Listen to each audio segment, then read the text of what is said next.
Here are 3 people who have significantly influenced the way that I communicate and create content. I'm going to tell you who they are and what they taught me and how it's helped me. If you don't know who I am, my name is Anj Bourgeois. I'm the founder of Catching Made Simple. Now I'm creating a business called 100K Sports Coach, where I help other sports coaches build what I built with Catching Made Simple that allowed me to make over $100,000 a year. I have a book if you want to check it out at 100ksportscoach.com/book. So with that being said, here are the 3 biggest influences on my content creation and communication style. So let's jump in. Number 1, probably didn't expect this, but Mr. Rogers. Mr. Rogers, if you haven't heard of him, he made a TV show that he wore like a turtleneck shirt. A lot of people made fun of him for it, but he was really a pioneer in the space. And he saw, as he was growing up, there's a new media platform that was emerging, which was television. And as he was looking around, there was nothing good for kids. And he was a Christian. And so he looked at this and he was like, I don't want these kids to be watching these crazy cartoons that are teaching them not the lessons that are good for human flourishing. Like, these are entertainment-based videos using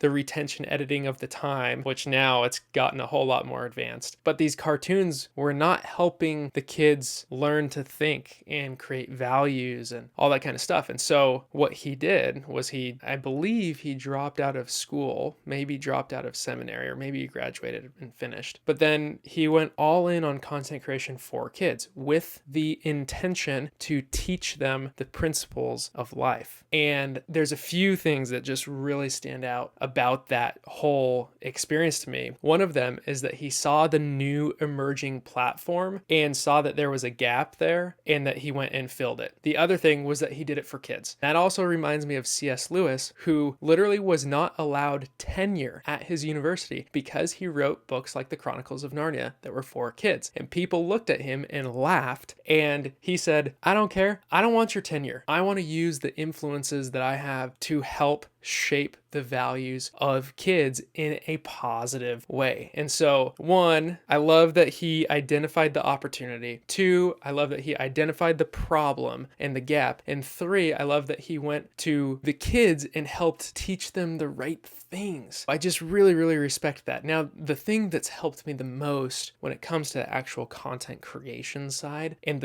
specifically the delivery side is I watched his documentary. If you haven't seen his documentary, you should go watch it. I cried when I saw it because it was so powerful. And everyone that I say, hey, have you seen it? Then I say I cried. They're like, oh yeah, me too. Even if they're like these big macho men. But one of the things that he said was that he views the camera as a sacred space. This has been probably one of the most transformational things for me. He views the camera as a sacred space because on the other end of the camera, he pictures Johnny and Susie and every other kid that he would see. And the thing that really stuck out to me is the sacredness that he approached the camera with, because he pictured that he was having a real conversation with them and he knew the influence that he would have. And so he approached the camera with a sense of sacredness and respect. And out of that, you could feel the love, you could feel the care. So that's our first guy, Mr. Rogers. Second person that's had a tremendous impact on my communication and my speaking is a guy named Simon Sinek. Now, you might have heard of him. He came out with probably one of the most popular TED Talks of all time called Start With Why. And basically what he says in that TED Talk is that the best communicators start with why they're communicating. They don't start with how, they don't start with what, they start with why. And so it's a really good TED Talk. You should go watch it if you want. But the thing that I heard from him that helped me the most was actually a quote about how he prepared himself for public speaking. And I use this all the time for myself as I was getting ready to speak when I was a high school pastor in Utah. And one of the things that can happen a lot of times is when you do public speaking or when you're even creating content, you can get shy. You can think, oh man, do I really need to do this? Is this going to help anyone? Or I'm scared. You can hear all these different voices in your head. But the thing that he repeats to himself over and and over is there is someone out there that needs your help. Go serve them. Go serve them. And when you are nervous, I heard this. This is another good one. This isn't from Simon Sinek, but when you're nervous, you can fix it with service. And I think that that's just beautiful because oftentimes when there is public speaking or when there is content creation, it's very easy for us to cave in on ourselves. And instead,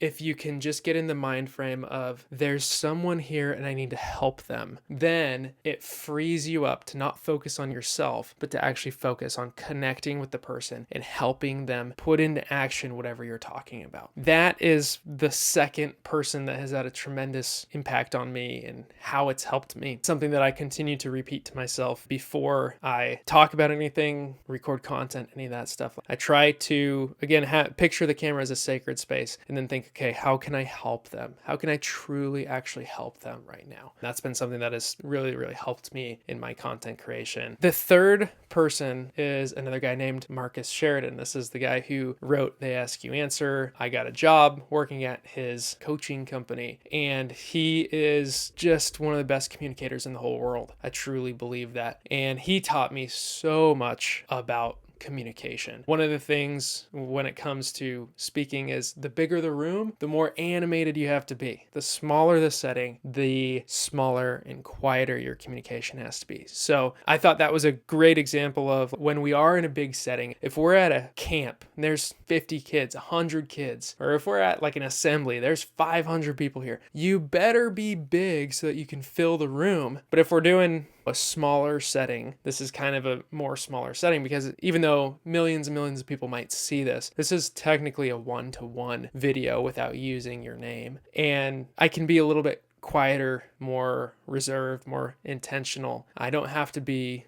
big and grandiose, but there are times when that is required. And it is in fact required, and it's a skill set that you need in certain situations. One of the other things that I learned from him is that you always want to bring up the concern before the other person does. And if anything ever blows up in your face, it's typically because you missed what he calls a vanguard, which is addressing the concern before it becomes a concern. So if a conversation blows up in your face, it's typically because we missed something earlier. And it's not their fault, it's your fault because you didn't think about it and you didn't address it and you didn't help that person work through that before it became an issue. You need to do it before it becomes an issue. The best time to address an issue is before it becomes an issue. That was something that I got drilled into me as we did communication coaching and all this sort of stuff. Another thing he significantly helped me with was these 7 words. He would always say in our role play communication sessions, say it again, more confidence, less words. And that is truly so much of communication. We say too many words and we're unsure of what we're saying because we're not 100% where we're going with it. But the more times you can have the conversation, the more confident you can be, and the more confident you are in your communication, the more powerful it is. On top of that, one of the other big things that I learned from him is most people take like 10 questions to get to the heart of the matter. But the best people, they get there in 1 or 2 questions. So the best communicators, they get straight to the issue. And a lot of times it's just simply because they've had more reps than you. So they know where to look better than you. Just like a doctor at the beginning versus a doctor who's solved this problem 100 times. He knows exactly what to do. We're essentially doing the same thing from a communication standpoint. Even though everyone's different, there's always still these same patterns. As I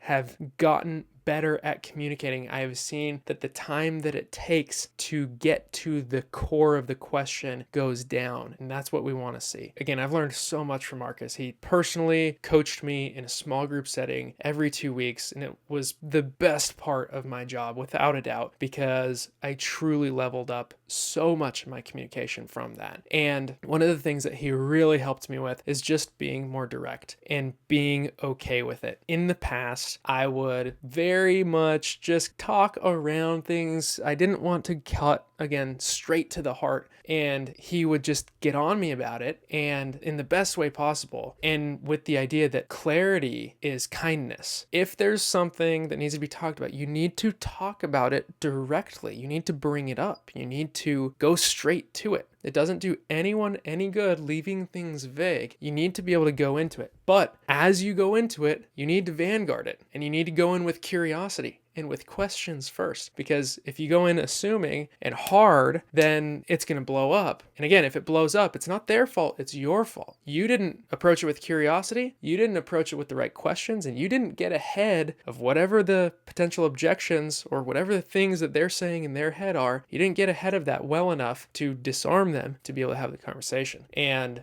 we practice that all the time, and it has fundamentally changed my communication. I appreciate you, Marcus. I'm sure that we'll do something together again at some point. All that being said, those are my 3 biggest influences in terms of content and communication, who they are, what they taught me, and how it's helped me. And I hope that those messages, those lessons can help you as well in your content creation. All right, thanks for watching. I'm Anj Bourgeois. Let's win together. Check this video out over here. Make sure you subscribe.